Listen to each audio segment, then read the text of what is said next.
Aniya na mga dagkong balita karong adlaw sa One Mindanao. 8 anyos nga babaeng grade 3 student. Mipanaw pipila ka adlaw human giingong gihapak og notebook sa ulo sa iyang classmate sa usa ka eskwelahan sa Davao City. Sa Balingasag, Misamis Oriental, 14 anyos nga estudyante gitabangan og kulata sa laing duha ka batanong magsuon sulod sa eskwelahan. Amahan sa magsuon miapil sa pagpangulata. Pipila ka motorsiklo natumba tungod sa naghaguros nga baha sa Polomolok South, Cotabato. Nadanyos nga dalan sa Davao Bukidnon Road. Giinspeksyon ni DPWH Secretary Vince Dizon. Kanus-a kaha kini ayuhon sa ahensya. Sa Pre-SONA 2026 Special Report, PUJ driver sa Cagayan de Oro City padayong naglisod sa panginabuhian tungod sa kataas sa presyo sa krudo.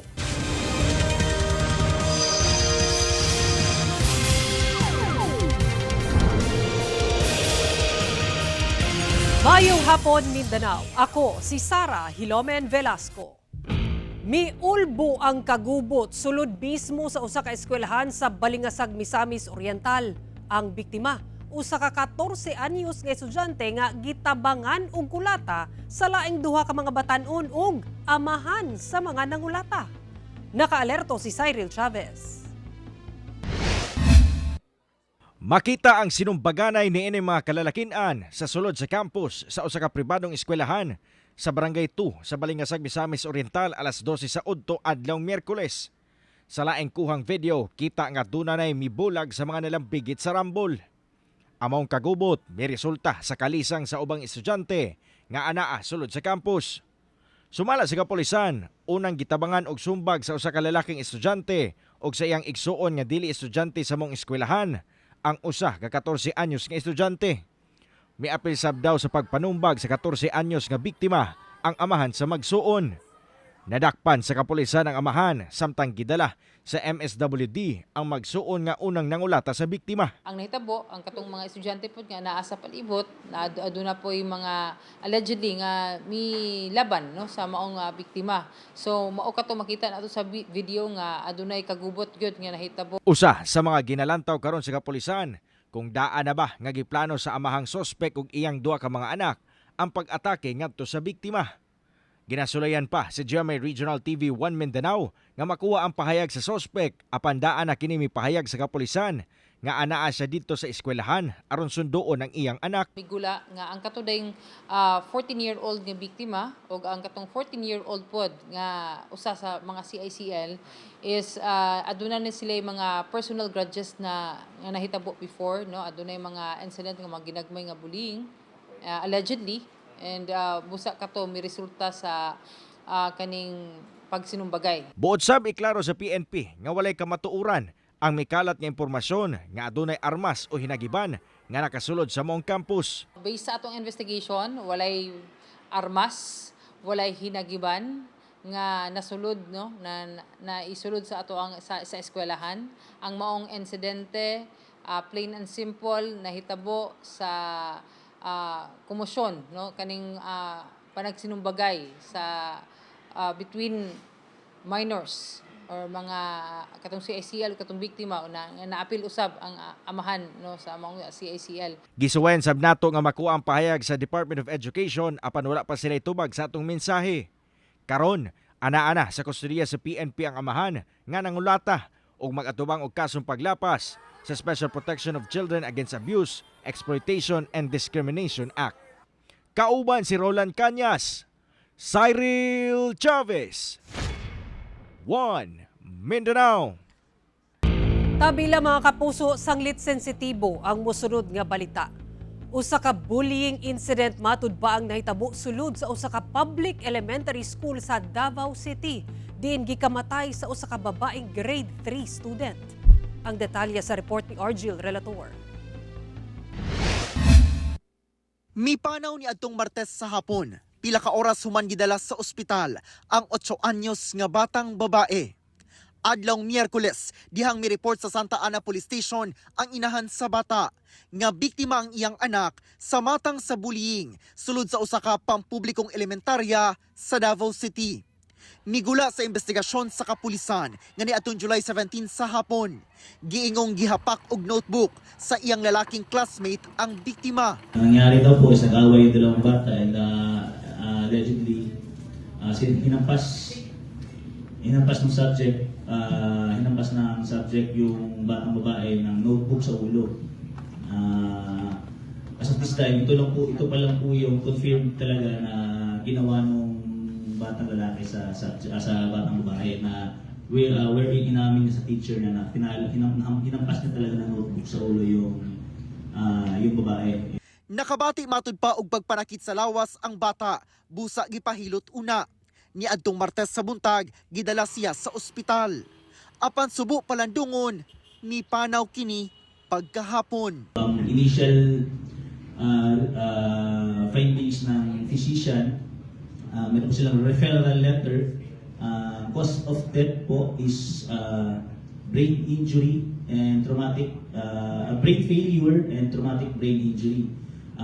As of the moment, meron pa kaming hinihintay na medical findings, medical report ng health institution wherein result po ito ng ultrasound kasi pina-ultrasound din po yung tiyan ng bata. Wala pa mihatag og pahayag ang pamunuan sa eskwelahan apan sumala sa DepEd 11. Naglusad na og kaugalingong investigasyon ang DepEd Davao City Division sa maong insidente. Ang pag-employ og psychosocial intervention dito mismo sa concern nga klase og if need be kung gikinahanglan yun makita sa eskwelahan ang kinatibuk ang school population, no. Ang immediate action nga gipahiluna sa DepEd Davao City is to provide what they can provide nga appropriate assistance dito sa pamilya in town sa naingtungdan. Ginakuhaan pa og pahayag ang ginikanan sa namatayng bata. Ako si Ori Gil Relator. 1 Mindanao. Gibaha ang pipila ka lugar sa Mindanao tungod sa kusog nga ulan kagahapon. Ani ang report. Sa kakusog sa haguros sa tubig, natumba ang mga nakaparadang motorsiklo sa Barangay Cannery Site sa Polomolok, South Cotabato. Ang pipila ka lalaki nagtinabangay aron alsahon ang mga motorsiklo aron di maanod. Sumala sa uploader sa video, kalit mibunok ang kusog nga ulan pagkahapon maong mibaha. Hinuon gipatindog og napadaplin ra ang mga natumbang motorsiklo. Walay nasamdan sa insidente.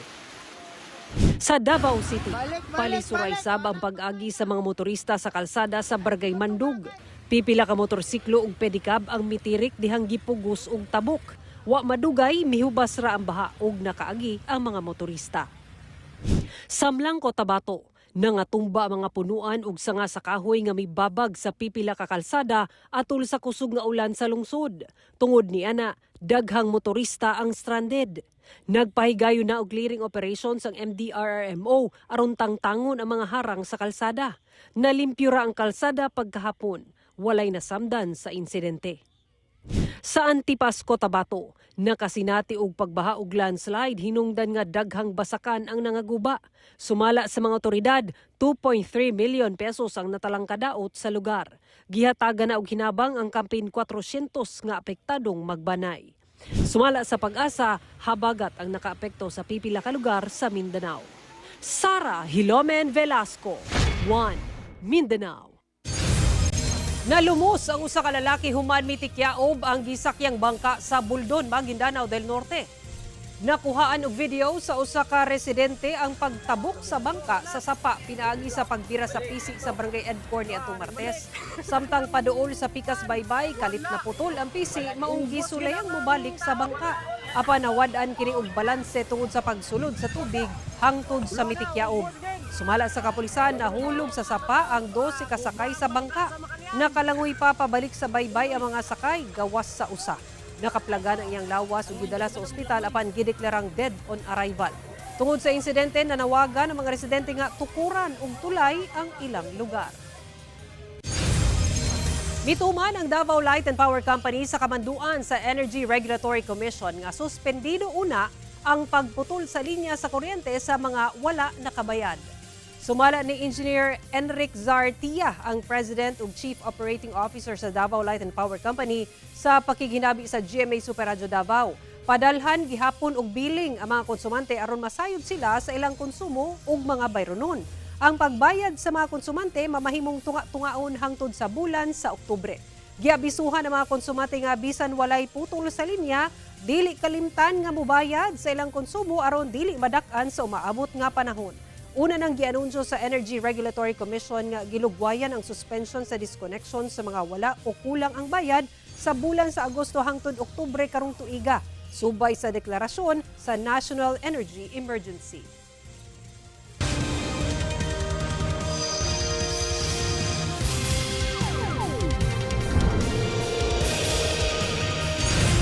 Gi-inspeksyon ni DPWH Secretary Vince Dizon ang road slip o dalan nga naguba sa sitio Marahan sa Barangay Marilog proper sa Davao City karong adlaw.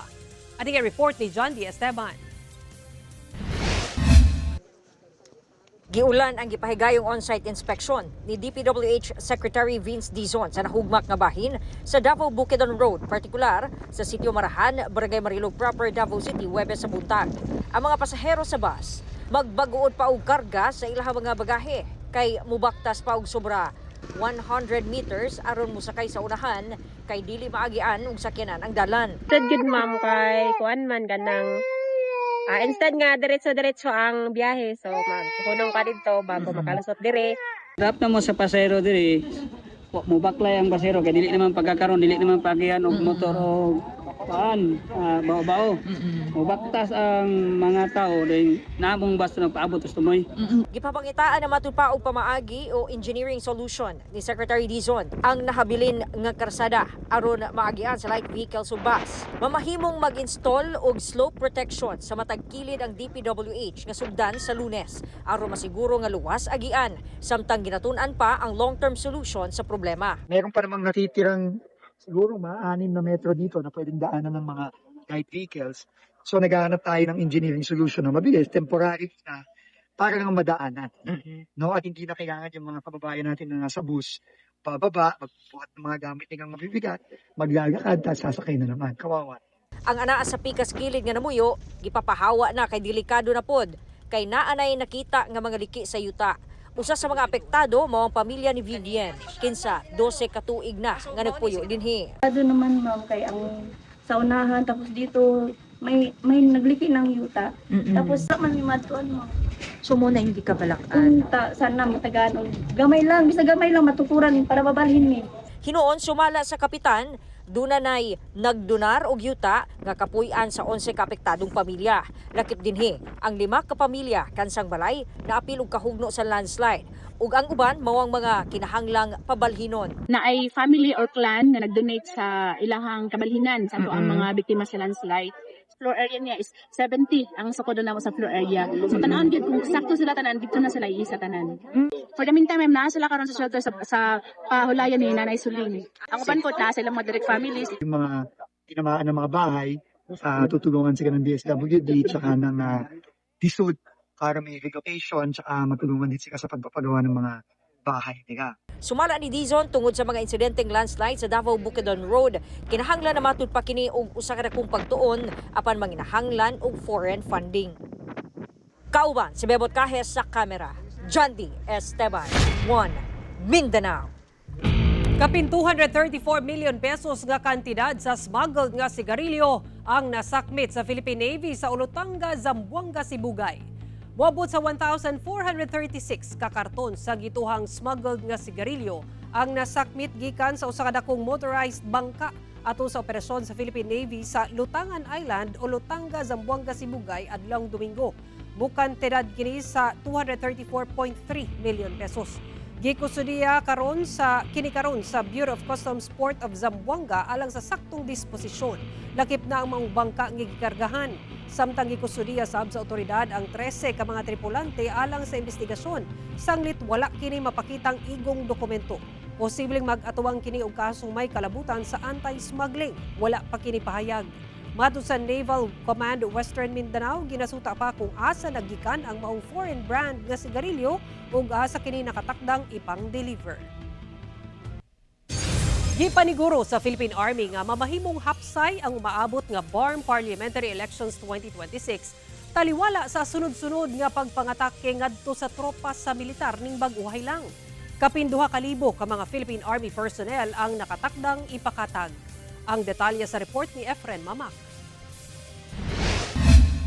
Sa September 14, 2026 na nakatakdang ipaygayon ang unang parliamentary election sa BARM. Busa isip dugang puwersa sa kapulisan, andam na ang Philippine Army alang sa pagpatuman og hugot nga seguridad. Matod sa 6th Infantry Division sa Philippine Army, kapin 2,000 ka mga Philippine Army personnel ang i-deploy sa mga area sa BARM. Rest assured that your Armed Forces of the Philippines, particularly the Joint Task Force Central and 6th ID, will always be here to make sure that we'll have a peaceful and orderly election. Relentless ang aming combat operations. Ang Provincial LGU sa Basilan, andam sab nga suportahan ang mga peace efforts. Karoon ng Joint Peace and Security meeting na initially, pero at the same time during Peace and Order Council namin, pinag-uusapan din para i-identify kung ano yung mga areas of concern, ano yung pwedeng masupport para ma-raise natin sa national government and at the same time ng local government. Hugot sab nga gikondena sa militar ang nahitabong pagpangatake sa tropa sa militar ning milabay nga semana sama sa pagpanglabay og granada nga may punteriya sa sakyanan sa sundalo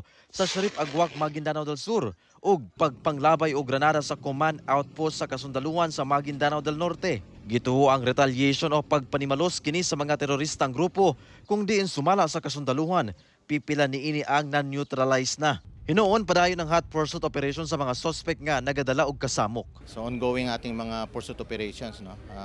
Alam naman natin na itong mga past few days there were series of attacks targeting our military troops. And just yesterday we were able to again neutralize some personalities belonging to the Paninicalan group. So ito may mga connections din sa ating mga terrorist group, So we had may na-neutralize tayong mga leaders. So isang malaking setback dito sa kanila.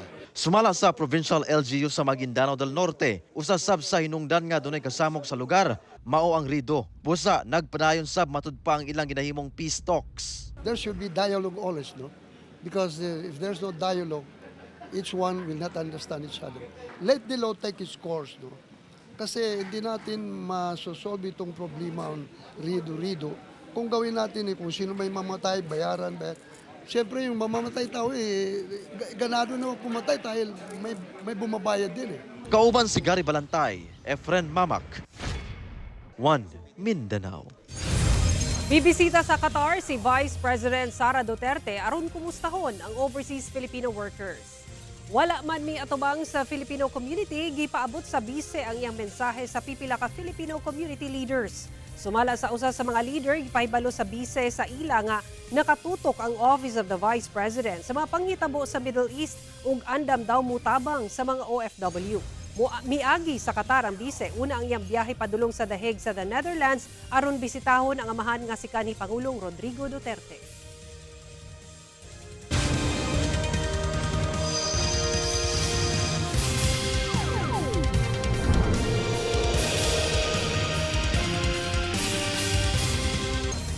Sa mga buot mukuha og postal ID, giklaro sa Philippine Postal Corporation o PhilPost nga dili kinahanglan og existing valid government-issued ID aron makakuha niana. Sumala sa PhilPost, alang sa mga first-time applicant, kinahanglang mag-submit og birth certificate, accomplished postal ID application form ug barangay certificate o bisan unsang proof of address sama sa bill sa kuryente, tubig o internet. Ang postal ID magamit sa mga public ug private transactions, sama sa pag-abli og bank account, pag-apply og passport, pag-claim og parcel ug pagproseso og mga legal ug financial transactions. Nagsugod na og padala og mga sabpina ang impeachment court alang sa pipila ka financial records ni Vice President Sara Duterte ug bana nga si Attorney Manasseh Carpio. Sumala ni Senate President at Arms Alfred Corpuz, lakip sa mga gipadalhan ang Bureau of Internal Revenue, Anti-Money Laundering Council ug pipila ka bangko. Giatagan kini og hangtod July 30 aron ihatag ang gipangayo nga mga records sa bise. Mato ni impeachment court spokesperson Attorney Reginald Tongol, dunay mga mituman na sa sabpina ug naghatag og kopya sa mga tseke. Bisan gitugutan sa impeachment court ang pagpasabpina sa bank ug tax record sa bise, 5 ka senator judge ang nagsumite og pagbabag niini. Lakip sa mga gibabagan nila nga masabpina ang records ni VP Sara ni atong dili pa siya Vice President. Samtang walay impeachment trial sa July 27, adlaw sa State of the Nation address sa Pangulo, lakip sa July 28. Ipadayon ang pagtaral sa July 29 sa bag-o nining schedule nga alas 10 sa buntag hangtod alas 3 sa hapon. Sa Day 9 sa impeachment trial ni Vice President Sara Duterte, gihisgutan ang giingong pattern of violence daw sa bise. Ani report. Gikonsidera ni NBI Director Attorney Melvin Matibag nga betrayal of public trust ang giingong pag-angko ni Vice President Sara Duterte nga dunay gikaistorya siya nga tawo aron ipapatay si Pangulong Bongbong Marcos. Gibarugan kana ni Matibag sa subli niyang pag-atubang isip testigo sa ikasiyam nga adlaw sa impeachment trial ni Vice President Sara Duterte. Sumala ni Matibag, sukwahi kini sa gipanumpaan sa bise nga ipatuman ang balaod isip ikaduhang pangulo sa nasod. Sa pagpadayon sa cross-examination, gibusisi sa depensa ang giingon sa prosekusyon nga pattern of violence ni VP Sara gikan sa pipila ka pahayag niini kaniadto. Gipagawa sa pagbalik ang pahayag ni Davao City Mayor Baste Duterte nga igsuon sa bise niadtong gilusad ang Rage Coalition. Apan pangutana sa depensa, dili ba kini sakop sa freedom of expression? Tubag ni Matibag, dunay limitasyon ang freedom of expression ug dili na daw sakop kung dunay gilapas na nga balaod ug pagpanghulga sa kaluwasan sa Pangulo.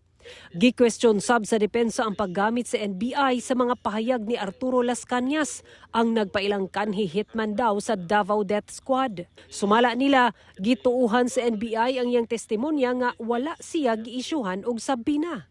Tubag ni Matibag, miagi daw kini sa verification process. Samtang kalabot sa persons of interest may kalambigitan sa gikontrata daw nga hitman sa bise, padayon pa daw kining giimbestigahan sa NBI. Sara Hilomen Velasco, 1 Mindanao.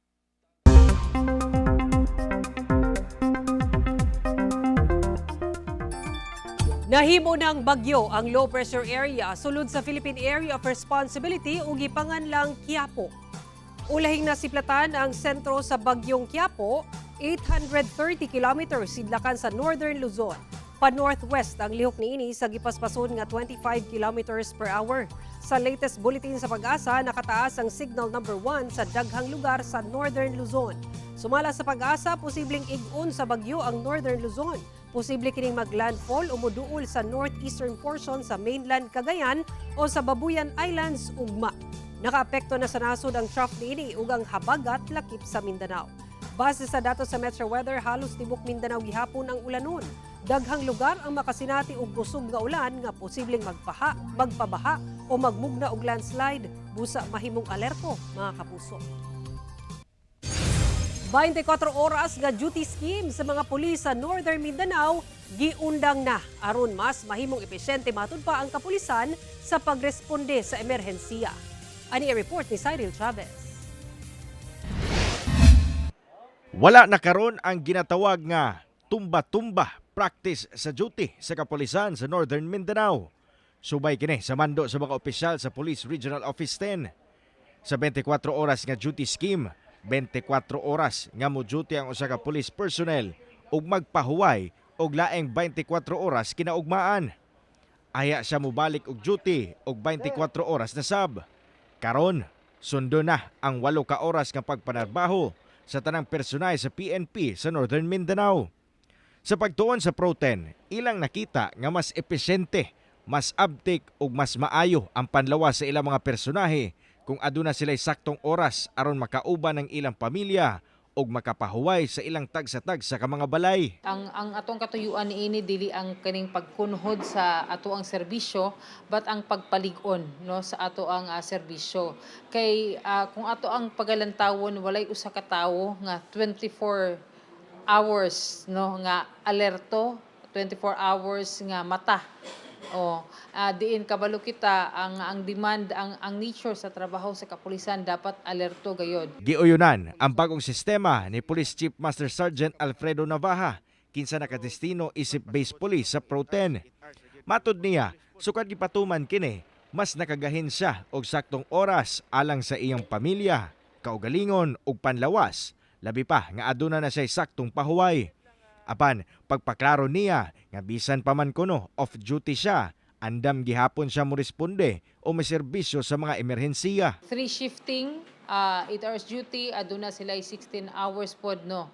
Nga kana sa ilaha, we really encourage them na gamiton ang maong oras usab nga dili sa paglaro-laroy but sa sakto nga pagpahulay kauban ang ilahang pamilya no, gamiton kini nga oras para sa pamilya. Gani pagpaklaro sa Pro-10 nga bisan pa man sundo na ang 8 ka oras nga pag-duty, magdepende gyapon kini kung asa nakadestino ang PNP personnel og sa nature sa ilang trabaho. Personal sir no, mas maayo gyud sa atong pagpanrabaho no. Ato pong hatagan o pagtagad ang atong panglawas. Tungod kay kani atong panglawas, mao man po ni sa atong puhunan. Gani dako kayo among pagpasalamat sa ato ang RD karon sa Pro-10 tungod kay gihatag ni ang moral and welfare sa iyang katawhan. Kauban si Jaybert Pairat, Cyril Chavez, 1 Mindanao. Mapasalamaton ang gatos ka mga benepisyaryo nga naapektuhan sa magnitude 7.8 nga linog laki pagbaha sa Alabel, Sarangani sa hinabang nga gidalit sa GMA Kapuso Foundation. Balitang hatod ni Efren Mamak.